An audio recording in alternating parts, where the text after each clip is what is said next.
let's learn about time. So here we have two types of clock. One is analog, जिसमें आपके numbers दिए होते हैं और हैंड्स दिए होते हैं. That means जो आप जनरली क्लॉक जो हमारी घरों में लगी होती है that is analog clock. और जिसमें डिजिटली क्लॉक होती है जिसमें सिर्फ टाइम आता है. ठीक है, तो ये सिर्फ नंबर शो करता है जितना भी टाइम होगा, तो ये थोड़ा ईजी होता है देखना. तो ये हमारी कौन सी क्लॉक होती है? Digital clock. Now a clock has two hands, one is short hand and one is long hand. तो शॉर्ट हैंड को हम बोलते हैं hour hand and long hand को बोलते हैं मिनट हैंड, क्योंकि जो लॉन्ग शॉर्ट हैंड है वो हमें आवर्स के बारे में बताती है और जो लॉन्ग है वो मिनट्स के बारे में बताती है.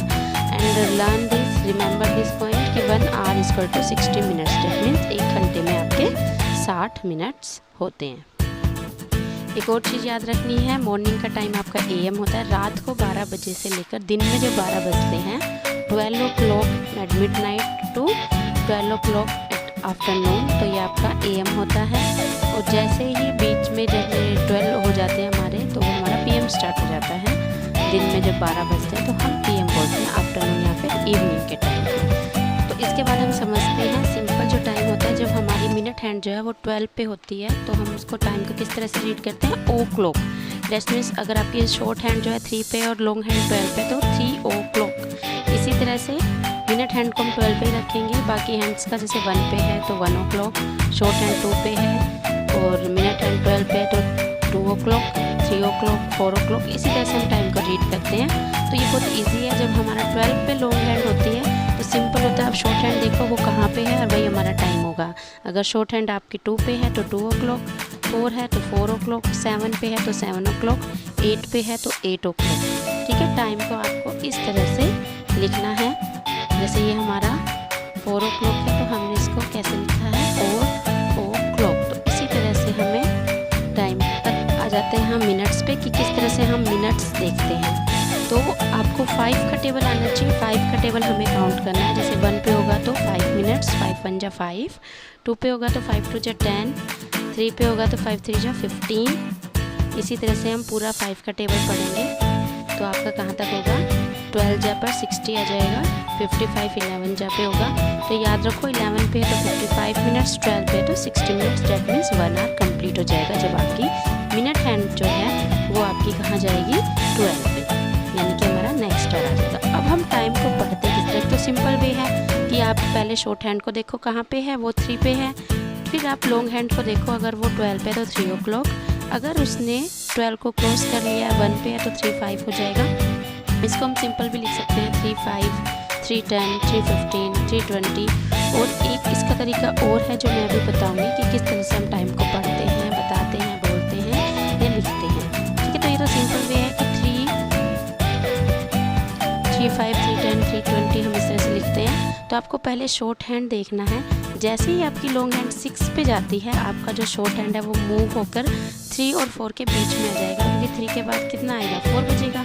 तो आपको शॉर्ट हैंड को ध्यान से देखना है. अगर वो 3 पे नहीं है, अगर वो 3 से पहले ही है, 2 और 3 के बीच में, तो डेट मीन्स अभी 2 बज के कुछ मिनट्स हुए हैं, अभी 3 नहीं हुए. ठीक है, तो ये इसको आपको शॉर्ट हैंड को ध्यान से देखना है, फिर आप मिनट हैंड को देखना. देखिए हमने इसको 2 पार्ट में डिवाइड किया है. जो आपका ऑरेंज पार्ट है दैट, और आपका जो येलो पार्ट है. जो ऑरेंज पार्ट है, जब वहाँ पे आपकी मिनट्स हुई होगी तो हम इसको किस तरह से पढ़ेंगे? जैसे अभी 3 हुआ है, 3 o'clock. अगर आपकी मिनट हैंड 5 पे जाएगी तो 5 past 3. डेट्स मीन 3 बज चुके हैं, उसके बाद 5 मिनट पास्ट हो चुकी है, जा चुकी है. पास्ट का मतलब होता है बीता हुआ समय जो बीत चुका है. तो अगर 5 पे सुई आ गई है तो 1 पे सुई आ गई है मिनट वाली, तो आप कैसे पढ़ेंगे? 5 past 3. डेट मीन्स 5 मिनट बीत चुके हैं, 3 बज के. ओके, इसी तरह से 10 past. और हम 15 को क्या बोलते हैं? क्वार्टर. क्वार्टर का मतलब क्या होता है? 1/4 यानी 1/4 हिस्सा. अगर हम क्लॉक को पूरा 1 लेंगे तो हमारा जो क्वार्टर है 15 मिनट है, वो आपकी 1/4 होगी. 15 4 जा कितना होता है? 60. तो 15 15 15 4 बार करेंगे तो हमारा 60 हो जाएगा. इनकी 1/4 पार्ट आपका क्या है? 15 है, तो इसलिए हम इसको क्वार्टर बोलते हैं. तो हम इसको क्वार्टर पास्ट 3 भी बोल सकते हैं, इनकी 3.25 जिसको हम हिंदी में बोलते हैं 3.25. तो वो क्या है आपका? Quarter past 3. 20 past 3, 25 past 3 and half past 3. That means आधा घंटा हो गया है. जब जाते हैं तो क्योंकि 4 बजने के लिए हम 4 बजने वाले हैं, इस तरह से बोल सकते हैं कि 4 बजने में आधा घंटा है, 4 बजने में 10 मिनट है, 4 बजने में 5 मिनट है। तो उसको इंग्लिश में हम कैसे बोलते हैं? जैसे आपका आ गया 7 पे 35 मिनट्स हो गए, यानी कि 4 बजने में 25 मिनट्स रह गए, तो हम क्या बोलेंगे 25 to 4, 25 to 4। दैट मीन्स 4 बजने में आपके 25 मिनट अभी बाकी हैं। या हम इसको इस तरह से पढ़ सकते हैं 3 to 35, यानी कि 3:35 मिनट हो गए हैं। तो ये 2 तरीके हैं टाइम को पढ़ने के, ठीक है। तो इधर वाले आधे घंटे में हम पास्ट पढ़ते हैं, 5 पास्ट, 10 पास्ट, क्वार्टर पास्ट। और जब उधर सुई चली जाती है तो हम जो बजने वाले हैं उसके, जैसे आपका 25 to, अगर 3 बजने वाले हैं तो 25 to 3, 4 बजने वाले हैं तो 25 to 4। इस तरह से हम टाइम को रीड करते हैं, लिखते हैं या फिर बोलते हैं। तो होप आपको समझ आ गया होगा कि क्लॉक में हम टाइम किस तरह से देखते हैं, किस तरह से चेक करते हैं। तो एग्ज़ाम में आपका इस तरह से भी आ सकता है कि आपको हैंड स्ट्रो करनी हो, या ये भी आ सकता है आपको दे दिया हो क्लॉक में और पूछा गया हो कि क्या टाइम हुआ है, तो आपको टाइम लिखना होगा। एक और आता है टाइम गैप, तो वो मैं अभी समझाने वाली हूँ कि किस तरह से हम टाइम गैप निकालते हैं। दैट मीन्स आपको 2 टाइम दे दिए जाएंगे, उनके बीच में पूछा जाएगा कि कितना टाइम बीत चुका है, तो वो आपको बताना है। ये एग्जांपल देख लीजिए, जैसे हमारा क्लॉक में जो 4 है वहाँ पे है शॉर्ट हैंड, लॉन्ग हैंड 1 पे है। दैट मीन्स 4 बज चुके हैं और अब सुई आपकी लॉन्ग हैंड जो है वो 1 पे आ गई है, तो क्या हो गया 4 5। इसको हम इस तरह से लिख सकते हैं, या 5 past 4, 4:05 चले गए हैं, 5 past 4। इसी तरह से 10 past 4, तो 4:10 भी लिख सकते हैं, या 10 past 4।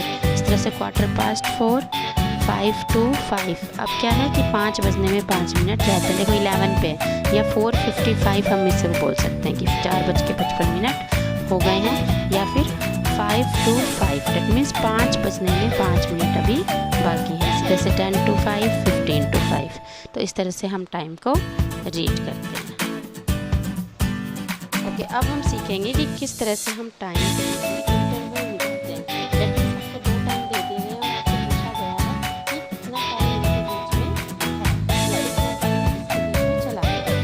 जैसे हमारा एग्जाम्पल है, पहला केस हम लेते हैं, अगर हमारा आर सेम है। दैट मीन्स आपको जैसे पहला एग्जाम्पल दिया हुआ है 4:05 से लेकर आपको 4:55 तक, तो हमारा 4 ही है आर, तो आर सेम है।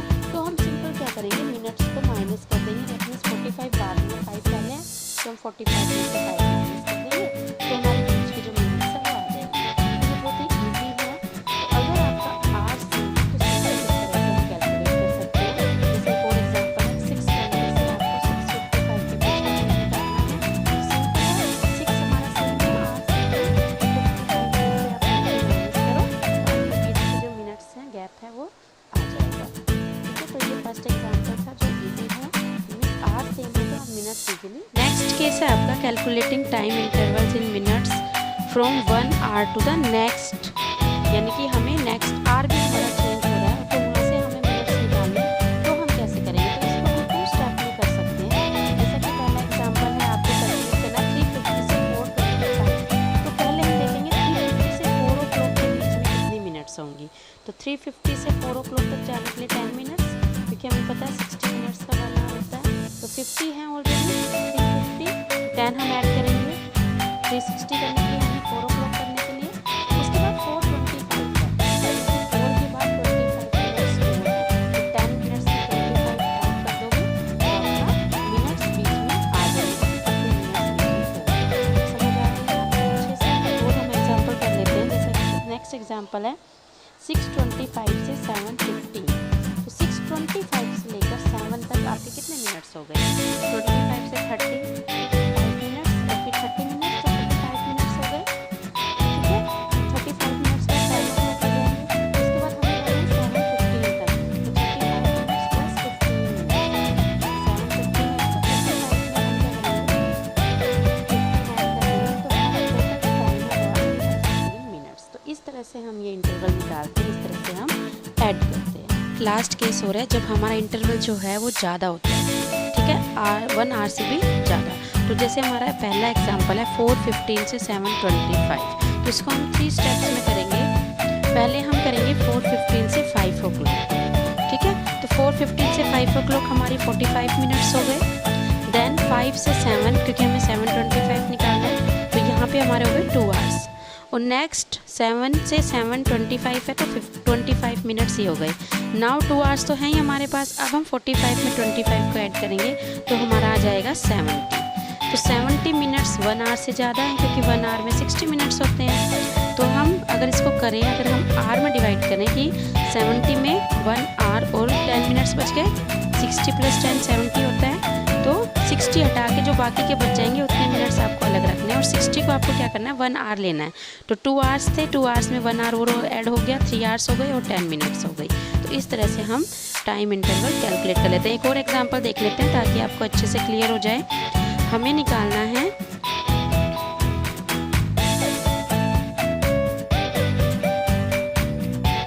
How we will do calendar questions. It is very important और ये आपके एग्जाम में आ सकता है। Maximum time half year exam में कैलेंडर क्वेश्चन ज़रूर आता है। तो सब बच्चे इसको ध्यान से प्रैक्टिस करना, अच्छे से समझना कि कैलेंडर के बेस्ड क्वेश्चंस के आंसर हम किस तरह से देते हैं। तो ये आपका एक मंथ लिया हुआ है मैंने, जनवरी 2022।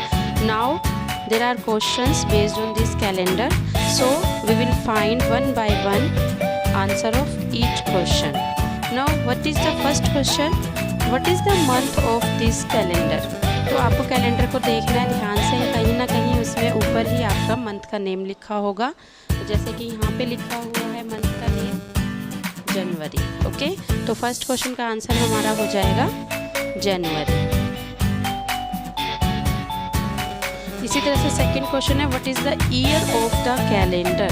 तो हमेशा आपके घर में कैलेंडर होगा, ध्यान से उसे देखो कि उसमें ईयर लिखा होता है और फिर मंथ लिखा होता है।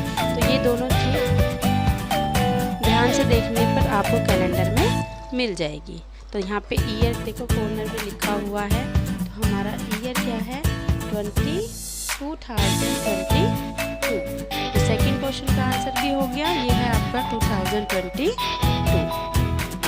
नाउ द नेक्स्ट क्वेश्चन, ये जनवरी का मंथ है, तो republic day is on which day. Date हमें पता है कि 26 जनवरी होता है रिपब्लिक डे, है ना। तो हमें डे बताना है कैलेंडर को देख के कि 26 जनवरी जो है वो किस दिन है। तो देखो यहाँ पे हमारी 26 जनवरी दी हुई है, 26 जनवरी इट इज़ गिवन हियर। तो डेज के नाम देखो यहाँ सामने सामने सब डेज के नेम लिखे हुए हैं, तो बिल्कुल इसके सामने जाना है हमें।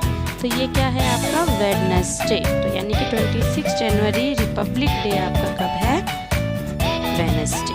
ठीक है, तो क्वेश्चन को ध्यान से पढ़ना कि क्वेश्चन में पूछ क्या रहा है। Now the next question, how many Sundays are there in the month. तो यहाँ पे अगर आप देखोगे तो ये डेज़ हैं, जैसे सैटरडे के सामने सारे सैटरडे हैं, फ्राइडे के सामने सारे फ्राइडे हैं। तो हमें संडे बताना है, तो जो रेड कलर में दिए हुए हैं ये सारे संडे हैं। तो 1 2 3 4 5 टोटल संडेज कितने हैं हमारे इस मंथ में, 5। तो आंसर हमारा क्या हो जाएगा 5।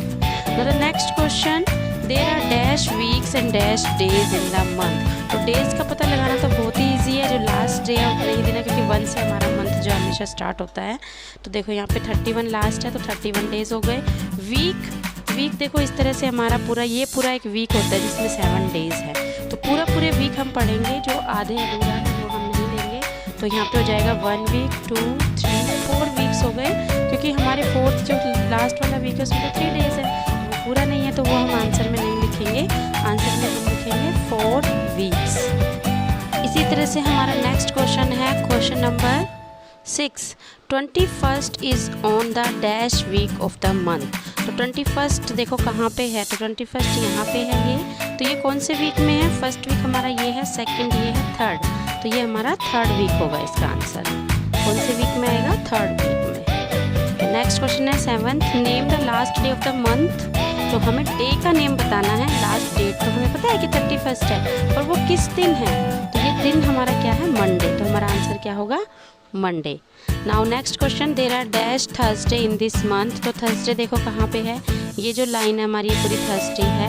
ठीक है, तो ये सामने सामने हमारे डेज हैं, तो इनके सामने जितनी भी डेट है वो उस डे की होगी। तो थर्सडे हमारा क्या है, 1 2 3 4। तो 4 हो गए, 1 2 3 4। तो ये 4 हमारे क्या हो गए, थर्सडेज। Okay, 6 13 20 and 27। तो 4 आ गए। Next is write the dates of Saturdays of this month. तो ये सारे देखो हमारे सैटरडेज कहाँ पे हैं, ये सारे हमारे सैटरडेज हैं। तो ये डेट आपको लिखनी है 1, 8, 15, 22, 29। तो अगर हमें एक सैटरडे की डेट बताओ, जैसे हमें पता है फर्स्ट को सैटरडे, तो हम नेक्स्ट आराम से निकाल सकते हैं। हमें पता है वीक में 7 डेज होते हैं, तो आप 1 में 7 प्लस करो 8, 8 में 7 प्लस करो 15। इस तरह से हम 7 प्लस करते जाते हैं, तो हमें नेक्स्ट वीक का वो डे मिल जाता है, उसकी डेट मिल जाती है। तो बस आपको 7 ऐड करना है। तो इस तरह से भी क्वेश्चन आ जाते हैं, तो वो भी आप ध्यान रखना। लास्ट क्वेश्चन है 7, 14, 21, 28 are the dates of which day of this month. तो ये डेट आप देखो कहाँ पे दी हुई है, ये देखो फ्राइडे के सामने दी हुई है 7, 14, 21, 28। तो डे क्या है, ये हमारा फ्राइडे है। इस तरह से हम कैलेंडर पे बेस्ड क्वेश्चंस करते हैं। प्रैक्टिस कीजिए। Good luck.